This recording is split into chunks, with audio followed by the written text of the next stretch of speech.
name is Sarah Glore. I'm a student physical therapist assistant, and I'm here today to talk to you about balance. So first off, when we perform balance tests, we want our patients to be in good, proper footwear. We want something stable with a heel, so no flip-flops or Crocs. And if they don't have good footwear, we can always do it in their non-skid socks.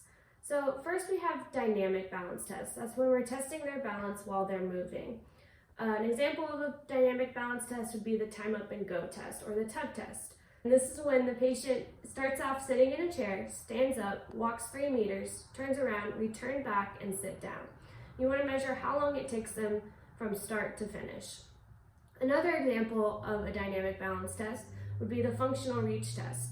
So you're going to have the patient standing parallel to the wall with their arm flexed to 90 degrees. And they're going to reach forward, and you're going to measure with a yardstick how far they were able to reach forward without losing their balance. A third example of a dynamic balance test would be the 5 times sit to stand test. Patient is sitting in a chair with their arms crossed, and you're going to measure how long it takes them to stand up and sit back down 5 times. Anything greater than 15 seconds is considered a high fall risk. So next we have static balance test. That's where the patient is just standing still and we're measuring their balance.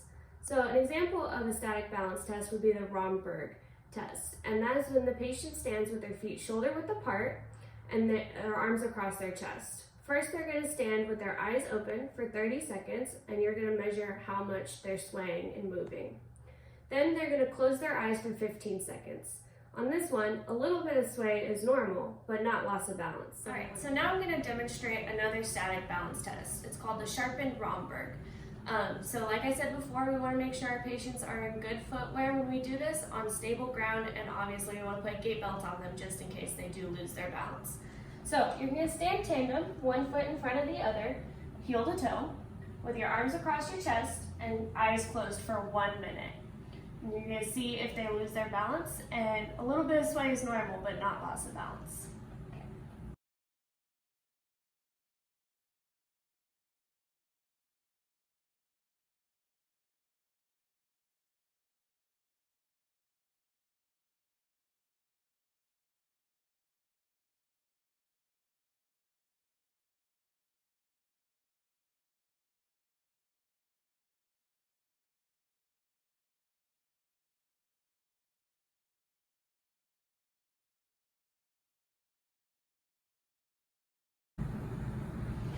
Alright, so that's how you do the sharpened Romberg test, and we want to make sure that we test both feet in front just to get a valid result. So now I'm going to talk to you about balance assessment tools.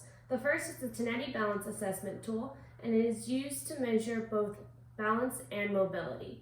It's comprised of 2 sections. The first is seated, standing, turning, and sitting down balance, and the second is gait.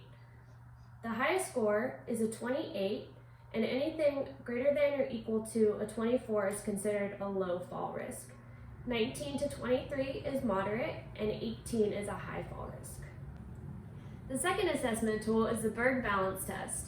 This is a 14-item test with various sitting and standing balance activities using a 0 to 4 scale.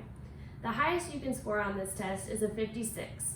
Anything 41 or greater is considered a low fall risk. 21 to 40 is a moderate fall risk, and anything under 20 is a high fall risk.